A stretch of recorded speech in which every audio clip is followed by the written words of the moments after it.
Bismillahirrahmanirrahim. Assalamualaikum warahmatullahi wabarakatuh. Selamat malam, salam sejahtera untuk kita semua. Yang saya hormati Bapak Wakil Bupati Gus Wahid Jumali, yang saya hormati jajaran Forkompinda Kabupaten Banjarnegara, alhamdulillah hadir lengkap diwakili oleh jajarannya. Kemudian yang saya hormati Ketua DPRD beserta seluruh anggota DPRD yang rawuh, yang saya hormati Pak Sekda beserta seluruh jajaran OPD, dan yang saya hormati, saya tresnani, saya banggakan seluruh elemen tokoh masyarakat, tokoh agama, LSM, Ormas dan lain sebagainya yang tergabung dalam forum diskusi Banjarnegara. Masya Allah luar biasa. Hari ini saya rasanya bahagia sekali. Hari ini saya rasanya bahagia sekali. Kenapa? Karena ini membuktikan bahwa selain masa halal bihalal, pada kesempatan ini saya mengucapkan mohon maaf lahir dan batin, mohon maaf jika dalam perjalanan kami membuat salah baik disengaja maupun tidak disengaja. Tapi Masya Allah saya rasanya malam ini terharu, senang. Kenapa? Ini mewujudkan bahwa masyarakat Banjarnegara mau bersatu untuk membangun kota tercintanya. Alhamdulillah seperti apa yang sudah saya sampaikan saat di KPU penetapan bahwa sudah tidak ada 01, tidak ada 02, yang ada adalah 03. Persatuan untuk Banjarnegara.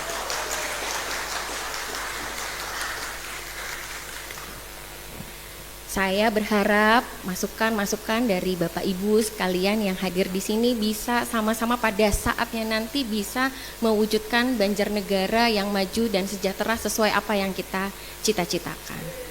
Amin. Saya bersama Pak Wakil Bupati bukan tipikal orang yang anti kritik. Kami menerima dengan tangan terbuka segala masukan, segala kritikan yang membangun dan baik untuk Kabupaten Banjarnegara.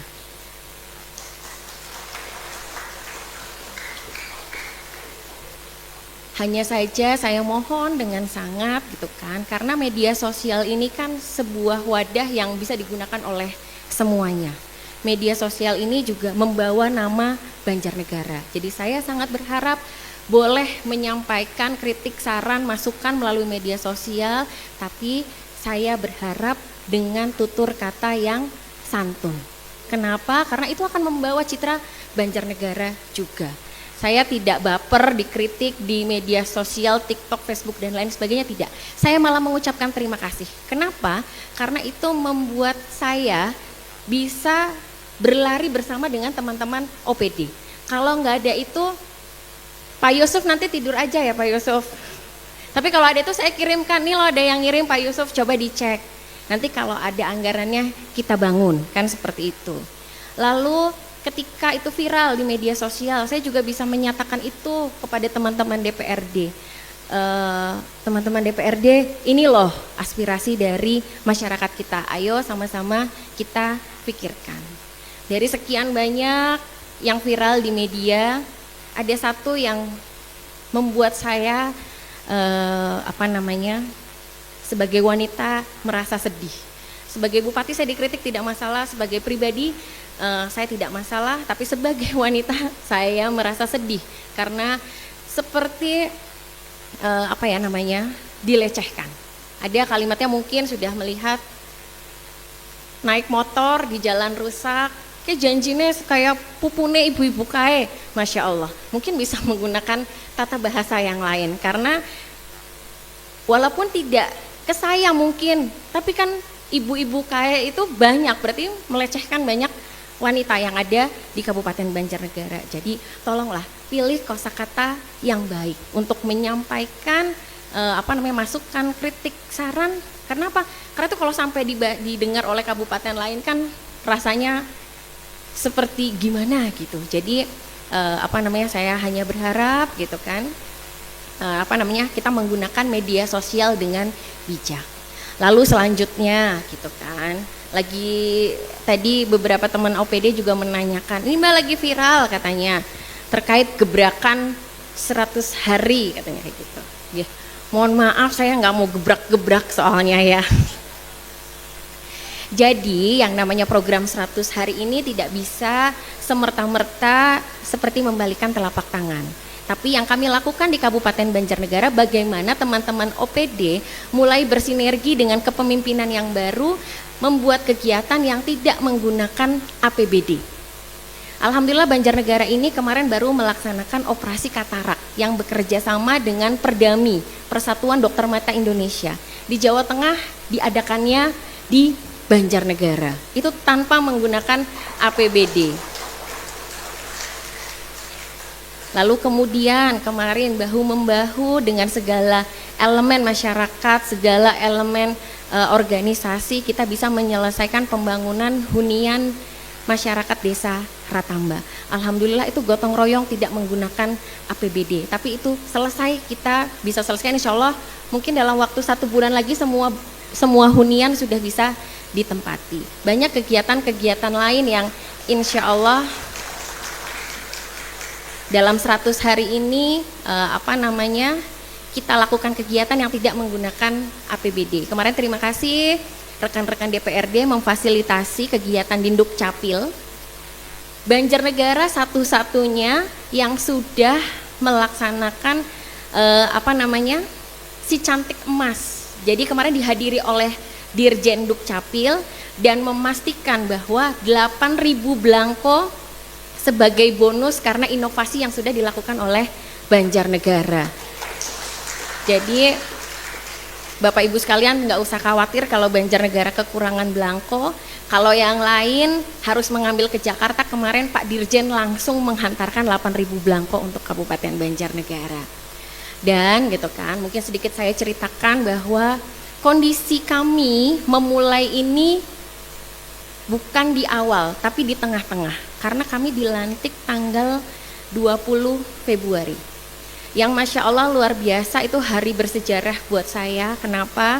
Karena saya sedikit bercerita, pemilihan bupati itu jatuh pada tanggal 27 November. Padahal banyak hari, banyak tanggal, tapi kenapa jatuh di tanggal 27 November? Itu adalah hari lahir almarhum ayah saya. Lalu yang seharusnya kami dilantik tanggal 10 Februari, gonjang-ganjing, maju mundur gitu kan. Akhirnya ditetapkan tanggal 20 Februari, di mana 20 Februari adalah hari berpulangnya almarhum ayah saya. Jadi mudah-mudahan gitu kan hari-hari yang ada itu menyemangati saya untuk bisa terus berjuang untuk Kabupaten Banjarnegara. Amin. Kami dilantik tanggal 20 Februari, di mana semua anggaran itu sudah dilakukan kesepakatan oleh DPRD dan Bapak PJ Bupati sebelumnya di bulan akhir November. Jadi yang kami lakukan sekarang adalah melakukan refocusing, melakukan efisiensi, sehingga saat ini prosesnya sedang tahapan evaluasi gubernur untuk dikeluarkannya perkada.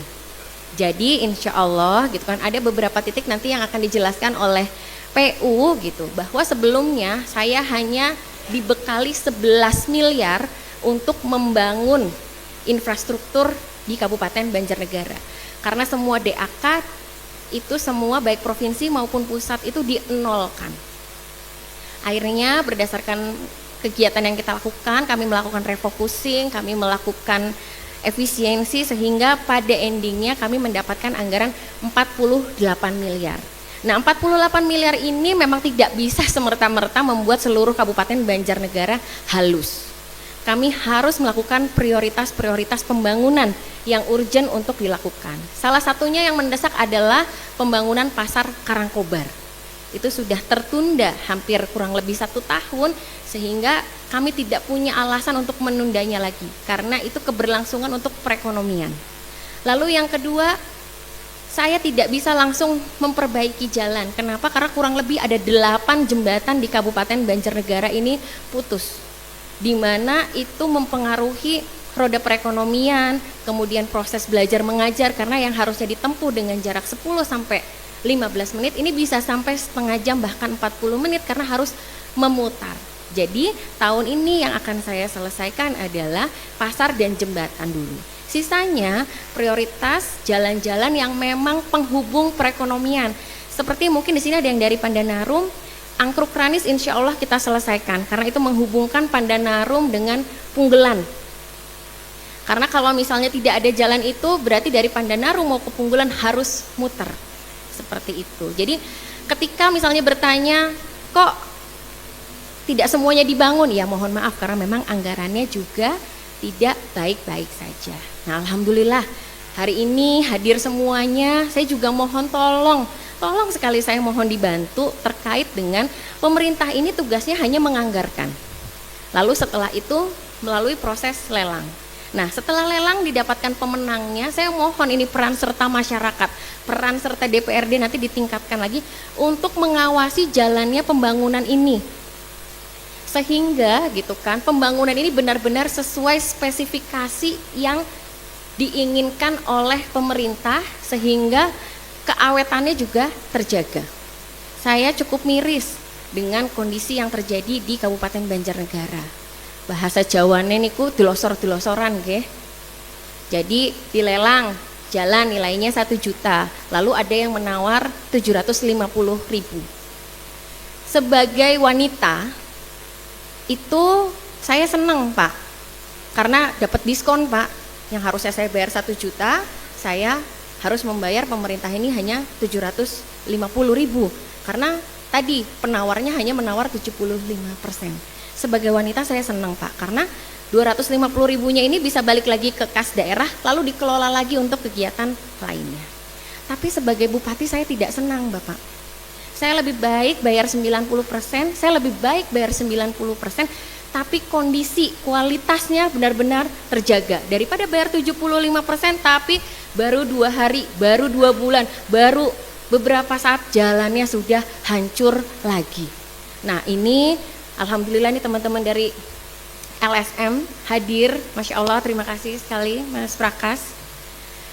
Mudah-mudahan kita semua bersinergi yang di tingkat desa, tidak hanya LSM, teman-teman DPRD, teman-teman forum lainnya juga ketika di jalan ya tolong sempatkan untuk melihat apakah benar pekerjaan itu sudah dikerjakan sebaik mungkin. Kenapa? Ya untuk menjaga uang rakyat ya kita harus sama-sama gitu. Jangan, ya mohon maaf kalau memang tidak suka personal dengan saya nggak masalah. Nggak cocok sama saya nggak masalah.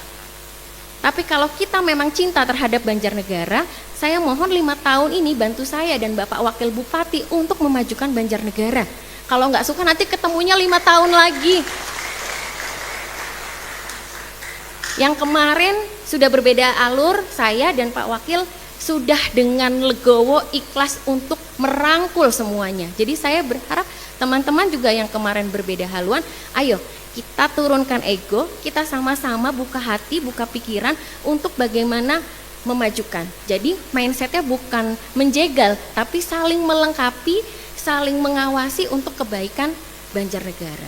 Kalau nggak sukanya sama personal nggak apa-apa, nanti ketemunya 5 tahun lagi, tinggal nggak usah dipilihkan, beres kan kayak gitu. Tapi kalau sekarang bukan saatnya kita cocok atau tidak cocok, karena sudah ditentukan pemenangnya oleh masyarakat, gitu kan, udah ditentukan, sehingga mau tidak mau, suka tidak suka, ya ayo kita guyup rukun untuk kebaikan bersama. Jadi sekali lagi nanti monggo saran dan masukannya.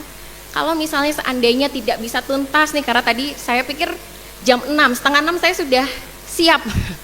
Setengah 6 saya sudah siap, saya pikir benar-benar jam 6 sudah gitu kan, biar panjang ceritanya, biar masing-masing semuanya bisa mengutarakan gitu. Kalau misalnya memang malam ini belum tersampaikan semuanya, nanti bisa ditulis saran dan masukannya. Harapan saya tidak hanya masukan saja, tidak hanya kritik saja, tapi dengan solusinya. Jadi misalkan contoh kebudayaan, saya ambil contoh kebudayaan. Misalkan, Mbak, bagaimana nih agar kebudayaan di Banjarnegara ini berkembang gitu. Oke, gimana kalau saya ada wacana tahun 2026 itu membuat panggung pentas di Dieng. Saya pengen kayak Bali, saya pengen kayak Prambanan. Lah nanti yang mengisi adalah teman-teman budayawan dari Kabupaten Banjarnegara. Nanti bergantian. Lah nanti kan monggo dirembuk di bidangnya. Oh, hari Sabtu jam sekian siapa yang pentas, yang ini siapa, bergantian sehingga semua kesenian di Kabupaten Banjarnegara ini bisa tampil. Dan itu harapan saya tidak menyedot APBD, malah bisa meningkatkan PAD. Karena yang nonton di sana tidak hanya warga Banjarnegara, tetapi masyarakat yang menjadi wisatawan di Dieng gitu kan. Ketika ingin menonton, kita bisa kenakan tiket.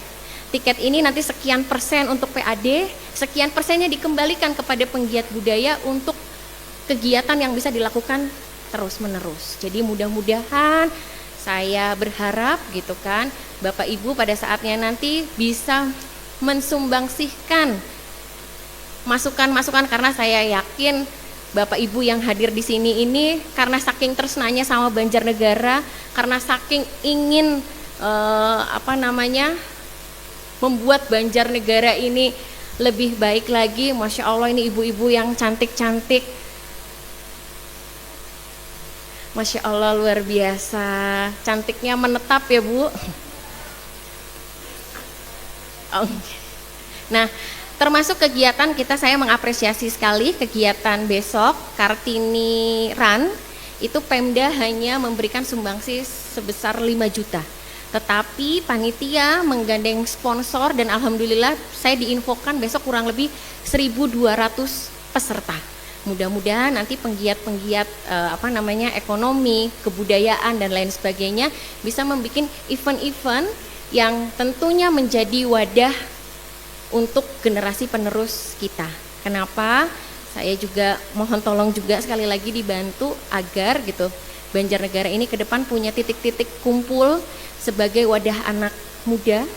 Kenapa saya cukup miris dengan apa yang terjadi beberapa waktu yang lalu gitu kan. Banjarnegara yang terkesan adem ayem tapi kok tiba-tiba viralnya dengan hal-hal yang tidak menyenangkan. Ya mudah-mudahan ke depan saya yakin ketika kita guyup rukun, bahu-membahu bersama, insya Allah saya yakin Banjarnegara bisa maju dan sejahtera. Amin. Mungkin dari saya seperti itu, tidak elok panjang kali lebar kali tinggi. Sekali lagi saya ucapkan terima kasih atas kerawuhan Bapak Ibu sekalian bersedia guyup rukun bersatu membangun Banjarnegara. Matur nuwun, wassalamualaikum warahmatullahi wabarakatuh.